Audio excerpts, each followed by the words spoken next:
परंतु शारीरिक मनुष्य परमेश्वर के आत्मा की बातें ग्रहण नहीं करता, क्योंकि वे उसकी दृष्टि में मूर्खता की बातें हैं और न वह उन्हें जान सकता है, क्योंकि उनकी जांच आत्मिक रीत से होती है। जी हाँ, आपने यहां पर देखा, एक शारीरिक व्यक्ति परमेश्वर की आत्मा की बातें ग्रहण नहीं कर सकता है।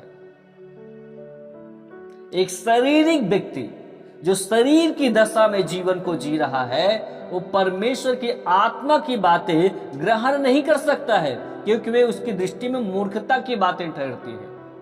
शारीरिक दशा में जीवन जीने वाला व्यक्ति, शरीर की दशा में रहने वाला व्यक्ति परमेश्वर के वचन को वो नहीं समझ सकता है। उसकी दृष्टि में परमेश्वर और उसके वचन यीशु मसीह मूर्ख ही नजर आएगा, मूर्खता नजर आएगा कि ये सब बकवास की बातें हैं, ये फालतू की बातें हैं, ये किस्सा कहानियां हैं, ये वास्तविक नहीं है। इसको इस तरीके से वो देखेगा कौन? जो एक शारीरिक दशा में जीवन को जी रहा है, वो परमेश्वर की आत्मा की बातों को ग्रहण नहीं कर सकता है। लेकिन जो आत्मिक दशा में है, वो परमेश्वर की आत्मा की बातों को वो ग्रहण कर पाएगा, उसको समझ पाएगा। वो आत्मा जिसके पास होता पर आत्मिक दशा में है, पवित्र आत्मा के द्वारा वो आत्मिक बातों को, परमेश्वर की बातों को वो समझ पाएगा, उसको ग्रहण कर पाएगा और सब बातों को न्याय करने में वो सक्षम हो जाएगा। जी हाँ, hallelujah, hallelujah, thank you Jesus, thank you Jesus, hallelujah. प्रभु के नाम की महिमा हो, प्रभु के नाम की स्तुति हो। Thank you Jesus, thank you Jesus.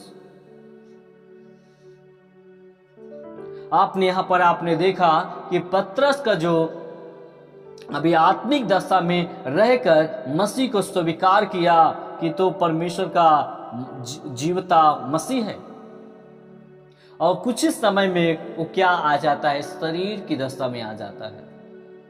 कभी कभी मेरे भाई बहन, हम आत्मिक दशा में रहकर अच्छा आत्मिक जीवन को जी रहे होते हैं, लेकिन हम समझ नहीं पाते हैं और फिर तुरंत ही शारीरिक दशा में आ जाते हैं। जब हम शारीरिक दशा में जीवन को जीने लगते हैं तो कहीं न कहीं ठोकर फिर हम खा जाते हैं, ठोकर का कारण हम बन जाते हैं।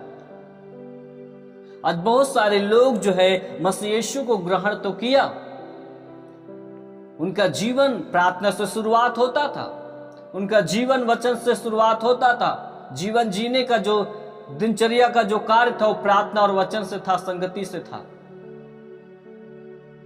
लेकिन अपने आत्मिक जीवन को न समझने के कारण, उसको मेंटेन न बनाए रखने के कारण वो संसार में चला गया, उसके जीवन में झूठ आ गया, उसके जीवन में नशा आ गया, उसके जीवन में बुराई आ गया, उसके जीवन में ईर्ष्या आ गई, नफरत आ गई। शारीरिक दशा में एक समय था, उसको छोड़ा और फिर वह इसी चीज को अपना लिया।